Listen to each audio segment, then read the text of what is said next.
කොනට් එකක් කොහොමද හරි විදිහට ස්මූත් විදිහට පදින්නේ කියන එක තමයි මම අද ඔයාලට කියලා දෙන්න හදන්නේ. මොකද ගොඩක් අය හරියට බයික් එකක් ගත්තට බයික් එක කොහොමද ස්මූත් විදිහට පදින්නේ කියන එක කවුරුත් තාම දන්නේ නැහැ.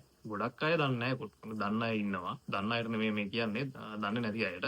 ඒ නිසා මම අද කියලා දෙන්න හදන්නේ ඔයාලට කොහොමද ස්මූත්ලි බයික් එක පදින්නේ කොහොමද? මොකද මේ විදිහට පදිනකොට ඔයාගේ බයික් එකේ හොඳටම තෙල් වැඩ කරනවා. දැන් කාබල ප්‍රශ්න තියෙන අයගේ එයට ටියුන් අප් එකක් කරන්න නැතුව ඉන්නවා නම් ඒගොල්ලන්ගේ එහෙම ඒ විදිහට පැද්දත් සමහරක් වෙලාවට තෙල් වැඩ කරන්න නැති වෙන්න පුළුවන්. මම කියන්නේ හරි විදිහට මේන්ටේන් කරන් තියෙන කෙනෙක්ගේ මේ විදිහට පැද්දොත් ඔය කොල්ලන්ගේ භාෂාවෙන් කිව්වොත් එන්ජින් හාරන්නේ නැතුව පැද්දොත් ස්මූත්ලි හොඳට තෙල් වැඩ කරනවා මේ බයික් එකේ. ඇත්තටම මගේ බයික් එකේ වුණත් හොඳටම තෙල් වැඩ කරනවා මම පදින විදිහට ඔයගොල්ලන්ටත් කියලා දෙන්න තමයි. ඒ නිසා අලක් අය ගියර් දානකොට රේස් කළා ගියර් දානවා. කවදාවත් ඒ විදිහට ගියර් දාන්න එපා. මොකද බයික් එක නතර වෙන්නේ නැත්නම් රේස් කරන්න අවශ්‍ය නැහැ.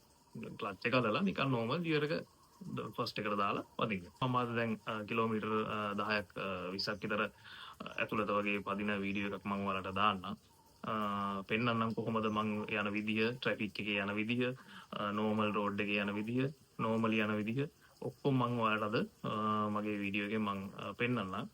එහෙනම් යාළුවනේ දැන්ටමත් ඔයාලා මගේ YouTube channel එක subscribe කරලා නැත්නම් දැන්ම ගිහලා subscribe කරන්න. අපි යමු වීඩියෝ එකට.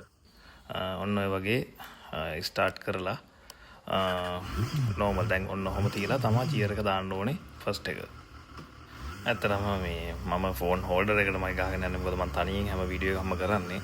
පොඩ්ඩක් ඔයාලට කොන්ක්‍රීට් පාරේ යනකොට පොඩ්ඩක් හෙල්ලෙන ගතියක් වගේ දැනෙයි. අපි බලමු normal කාපට් පාරට දැම්මට පස්සේ හෙල්ලෙනවද නැද්ද කියන එක පොඩ්ඩක් බලමු. සාමාන්‍යයෙන් කොහොමත් කොන්ක්‍රීට් පාරවල යනකොට normal විදියට ඔය ඔන්න ඔය ගානටවත් යන්න ඕනේ. මොකද වගේ පාරවල හයියෙන් ගියොත් අපේ කප් සෙට් එකට ගොඩක් බලපානවා. කප් සෙට් එක අනිවාර්යයෙන්ම යන්න ඉඩ තියෙනවා වැඩි. ඔය වගේ පාරවල හයියෙන් ගියොත් මම ඔයගොල්ලෝ දන්නේ නැති අයට තමයි මම මේ කියන්නේ.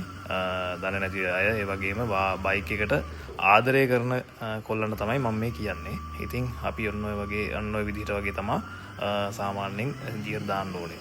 පෙලක් අය ෆස්ට් එකේම අල්ලනවා 60ටම. එහෙම කවදාවත් ඒ වැඩේ කරන්න එපා. මොකද එන්ජින්කට හොඳ නැහැ.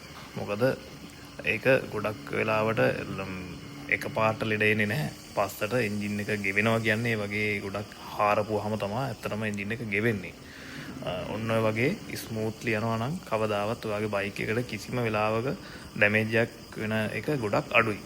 ඇත්තටම ස්මූත්ලි පදිනවා නම් දැන් ඔයාලට බලන්න පුළුවන් මම කොහොමද ඔය ගියර් සිස්ටම් එක මාරු කරන්නේ බලන්න සද්දයක්වත් ඇහුන්නේ නැහනේ. ඇත්තටම ඒ වගේ තමයි ස්මූත්ලි බයික් එකේ ගියර් එක මාරු කරන්නේ. දැන් ඔයාලට පුළුවන් RPM එකෙන් බලන්න මම ගියර් එකක් මාරු කරනකොට කොච්චර බයික් එකට කිසිම හානියක් වෙන්නේ නැති වෙන විදිහට මම ගියර් එක මාරු කරනවා. පෙලක් අය දානකොට තඩබඩ ගාලා සද්ද ඇහෙන විදිහට තමයි ගියර් මාරු කරන්නේ.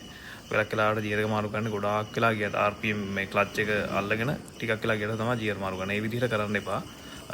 සාමාන්‍යයෙන් ඔය මම යන විදිහ වලට පේනවනේ. ඔන්න ඔය වගේ RPM එක සාමාන්‍යයෙන් 6 වගේ කිට් වෙනකොට ගියර් එකක් මාරු කරන්න ස්මූත්ලි පදිනවා නම් මම කියන්නේ. හරිද? හයියෙන් පදිනවා නම් එහෙම බෑ. එතකොට ඉතින් ඔයාගේ බයික් එකේ තෙල් පිච්චෙන ප්‍රමාණය ගොඩක්ම වැඩි. ඇත්තටම මේ විදිහට ස්මූත්ලි පදිනකොට ඔයාගේ බයික් එකේ තෙල් වැඩ කරන ප්‍රමාණය ඇත්තටම ඔයාලට හිතා ගන්නවත් බැරි ප්‍රමාණයකට ඔයාගේ බයික් එකේ තෙල් වැඩ කරන්න පුළුවන්. මොකද සමහරක් වෙලාවට කොල්ලෝ ඔය විදිහ දන්නේ නැහැ. බයික් එක අතට ගත්තාම බයික් එකත් පිකප් වැඩිකමට RPM එක අගටම අල්ලන් වගේ තමයි යන්නේ හැම වෙලෙම බයික් එක. ඒ විදිහට යන්න එපා.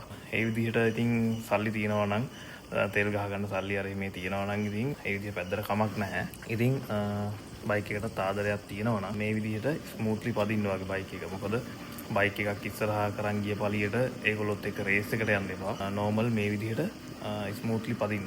ගමන ඔයාලට බය නැතුව ගමනක් ගිහිල්ලා වුණත් ඉන්න පුළුවන්. කිසිම ප්‍රශ්නයක් නැතුව. මම දැන් ඔයාලට මම මේ වීඩියෝ එකේ ස්පීඩ් දාලා පෙන්නන්නම්. මොකද කිලෝමීටර් 20ක් විතර යනකම් ඔයාලට මේක බලන් ඉන්න බෑනේ. ඒ නිසා වීඩියෝ එක දිග වෙනවා වැඩි.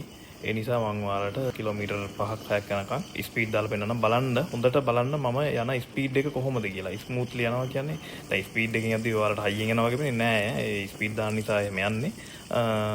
බලන්න ස්පීඩ් මීටරේ කොච්චරක් යනවද කියලා මම බලන්න කොයිම වෙලාවකවත් මම ඔතනින් එහාට ස්මූත් විදිහට විතරයි යන්නේ. ඒ නිසා ඔයා දැන් මං කිලෝමීටර් 5ක් 10ක් වගේ යනකම් මං ස්පීඩ් දාන්නම්. ඕගොල්ලෝ හොඳට බලන්න කොහොමද මම යන විදිය කියලා. ඔයාලට බලා ගන්න පුළුවන් කිලෝමීටර් මම 10ක් වගේ වෙන්න මං ස්පීඩ් දාලා තියෙන්නේ. ඔයාලට බලන්න පුළුවන් මම කිලෝමීටර් 10ම මම 60න් එහාට ස්පීඩ් කරනවද නැද්ද කියලා. පොඩ්ඩක් එක වෙලාවලට පොඩ්ඩක් වාහනයක් ඕවර්ටේක් කරන්න වුණොත් හදිසියෙ හරි මං පොඩ්ඩක් 60 පණි. නැත්තම් මම යන්නේ ස්මූත්ලි විදිහටම විතරයි ඔය. ඔයාලට ওই විදිහට ගියොත් ඔයාලගේ ඇත්තටම බයික් එකකටත් හොඳයි. ඔයාලගේ පර්ස් එකකටත් හොඳයි. තෙල් හොඳටම වැඩ කරනවා. බයික් එකේ කාබ් පැත්ත හොඳ ටියුන් අප් එකක් කරලා තියෙන කෙනෙක්ගේ අනිවාර්යෙන්ම හොඳටම තෙල් වැඩ කරනවා. මට 100% ෂුවර්. මෙන්න මේ විදිහට ඔයාලත් අද ඉඳන් බයික් එක පදින්න. ඇත්තටම මටම මේ දැනිච්ච දෙයක් නිසා තමයි මම ඔයාලට මේ දේ අද කියන්න හිතුවේ. එහෙනම් ඔයාලා මේ වීඩියෝ එක හොඳට බලන්නකෝ. ඔයාලට එතකොට ඇත්තටම ලොකු දැනීමක් එනවා. ඔන්න දැන් තමයි හොඳම වැඩේ වෙන්නේ. යනකොට තවත් හොනට් එකක් යනවා ඉස්සරහින්.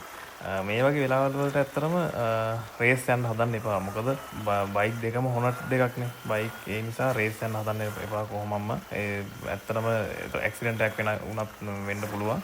ඒ නිසා ඔයගොල්ලෝ රේස් යන්න හදන්න එපා. මම මේ හයියෙන් නෙමෙයි යන්නේ. ආව පාස් කරලා හයියෙන් ගියේ නෑ. මොකද ඔය ස්පීඩ් දාලා නිසා තමයි ඔය විදිහට පෙන්නන්නේ. ඉතින් කවදාවත් රේස් යන්න හදන්න එපා බයික් එක.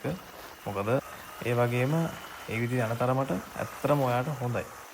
ඇත්තටම දැන් මේ යන්නේ පොඩ්ඩක් ලාවට වගේ ට්‍රැෆික් තියෙන රෝඩ් එකක. එතකොට ඔයගලන්ට පුළුවන් නෝමලි මේ වගේ මේ විදිහටම යන්න ඔයාලට පුළුවන් වෙලාවට ඕවර්ටේක් කරගන්න වාහනයක්. නැත්තම් නෝමලි ඒ වගේ පිටිපස්සෙන් තියාගෙන යන්න. ඒ වගේම ඔයාලා මේ වගේ පාරවල් වල කොහොමම හයියෙන් යන්න හදන්න එපා. මොකද මේ තැන්වල මේ පාරවල් වල හයියෙන් යනවා කියන්නේ ගොඩක්ම තෙල් පිච්චෙන ප්‍රමාණය වැඩි. ඒ නිසා ඔයාලා මොන වෙලාවකවත් ට්‍රැෆික් එකේ ගොඩක් හයියෙන් යන්න හදන්න එපා. ඇත්තටම මේ විදිහට ඔයාලා බයික් එකේ යනවා නම් අනිවාර්යෙන් 30කට ආසන්නවම ඔයාගේ බයික් එකේ අනිවාර්යෙන් තෙල් වැඩ කරන්න ඕනේ අනිවාර්යෙන්ම. මොකද මේ විදිහට යනවා කියන්නේ අනිවාර්යෙන්ම තෙල් වැඩ කරනවා. මට 100%ක්ම විශ්වාසයි.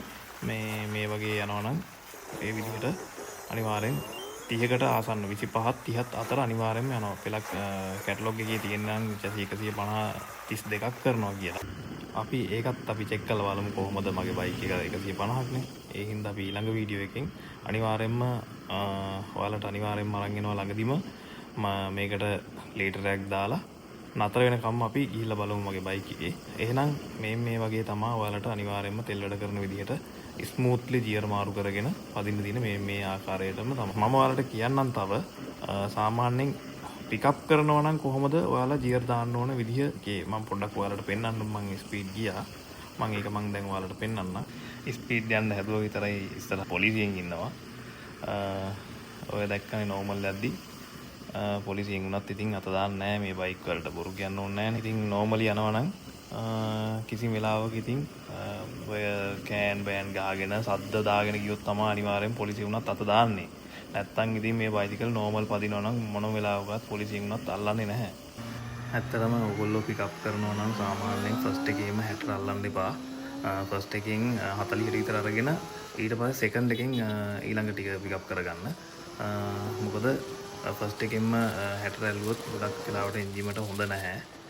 ඔන්න ඔය ආකාරයට තමයි සාමාන්‍යයෙන් පිකප් කරනවා නම් බයික් එකක් පිකප් කරන්න ඕන ඔන්න ඔය විදිහට තමයි. එහෙනම් යාළුවනේ ඔයගොල්ලොත් මේ විදිහට ස්මූත්ලි ඔයාලගේ බයික් එක පැදලා බලන්න. එහෙනම් මේ වීඩියෝ එක අදින් ඉවර වෙනවා. එහෙනම් මගේ YouTube channel එක දැන්ටමත් ඔයගොල්ලෝ subscribe කරලා නැත්නම් දැම්ම ගිහලා subscribe කරන්න. ඔයාලගේ යාළුවන්ටත් මේ වීඩියෝ එක ඔයාලට හොඳයි කියලා හිතනවා නම් එයාලට share කරන්න. එහෙනම් අපි ඊළඟ වීඩියෝ එකෙන් හම්බෙමු. එහෙනම් ඔයාලට ජය වේවා.